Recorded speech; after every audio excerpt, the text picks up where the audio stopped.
नमस्कार दोस्तों, मेरा नाम है निशान भारद्वाज। आप देख रहे हैं मेरा यूट्यूब चैनल। इस वीडियो को लाइक कीजिए, चैनल को सब्सक्राइब कीजिए और बेल आइकन दबाना बिल्कुल भी मत भूलिएगा। दोस्तों, पहले तो आप सबको महाशिवरात्रि की ढेरों शुभकामनाएं।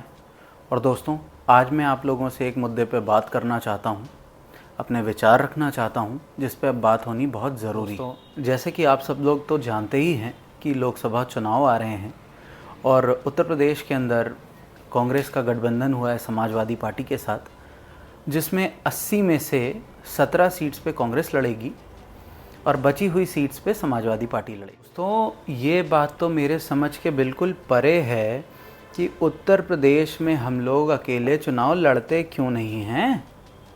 और भाई, अगर आपको गठबंधन करना भी है तो ये क्या तरीका हुआ कि 17 सीट्स पे आप खुद लड़ोगे और बची हुई 63 सीट्स आप दूसरी पार्टी को दे दोगे?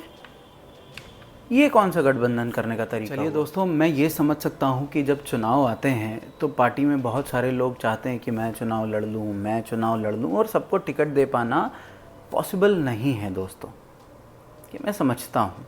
लेकिन 17 सीट्स, चलिए इस बात को अगर हम थोड़ा नज़रअंदाज भी कर दें, थोड़ा साइड में भी रख दें, तो एक सवाल दिमाग में आता है, क्या हम नहीं चाहते हैं कि यूपी जैसे स्टेट में हमारी पार्टी का स्ट्रॉन्ग होल्ड हो?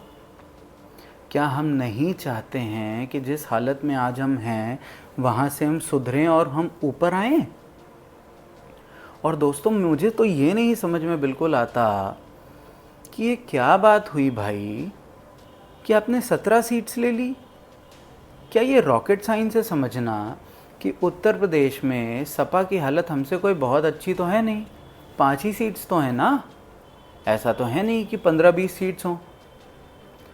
तो हम अकेले लड़ते क्यों नहीं हैं? इतना करने की ज़रूरत क्या है दोस्तों? भाइयों, मैं ये बात आज पूछना चाहता हूँ, हम अकेले लड़के अपने लोगों को मौका क्यों नहीं देते हैं अपने आप को साबित करने का? अरे भाई, अब इससे बुरा और क्या हो सकता है भाई? हाँ, क्यों अब हम दूसरों के सहारे चल रहे हैं? क्यों हम कोशिश नहीं करते कि अपने लोगों को मौका दें और उन्हें बनाएं? देखिए दोस्तों, मैं आपसे एकदम सीधी बात करूंगा, अगर हम इस तरीके के अलायंस में इस तरीके का पार्टनरशिप करेंगे तो कैसे सब ठीक होगा? देखिए दोस्तों, एक बहुत पुरानी कहावत है कि दिल्ली का रास्ता उत्तर प्रदेश होकर के जाता है। जो उत्तर प्रदेश में स्ट्रांग होता है वही दिल्ली में बैठ पाता है। और अगर दोस्तों हम यूपी में स्ट्रांग नहीं होंगे तो सब ठीक कैसे होगा, कैसे काम चलेगा? और जो सबसे इम्पोर्टेंट स्टेट है पॉलिटिकल पॉइंट ऑफ व्यू से, अगर हम वहाँ पे स्ट्रांग नहीं होते हैं, जहाँ पे सबसे ज़्यादा सीट्स हैं, और इस गठबंधन के माया जाल में अगर हम फंसे रहेंगे तो हम सब ठीक कैसे कर पाएंगे? हम स्ट्रांग कैसे? देखो मेरे भाइयों, मैं साफ कहता हूँ, अगर हम इस गठबंधन के माया जाल में फंसे रहेंगे, इस गठबंधन के मुंह को नहीं त्यागेंगे, तो वही होता रहेगा जो अभी तक होता चला आ रहा है। भाइयों, अगर हमें यूपी में अपना खोया हुआ बेस फिर से बनाना है, स्ट्रॉन्ग फिर से होना है, तो हमें अकेले लड़ना पड़ेगा। हाँ, समय लग सकता है, लेकिन है बस यही एक रास्ता। दोस्तों देखिए, अगर हम लोग यूपी को इग्नोर करेंगे ना तो बहुत मुश्किल हो जाएगी। आज 17 है, कल 7 हो जाएगा।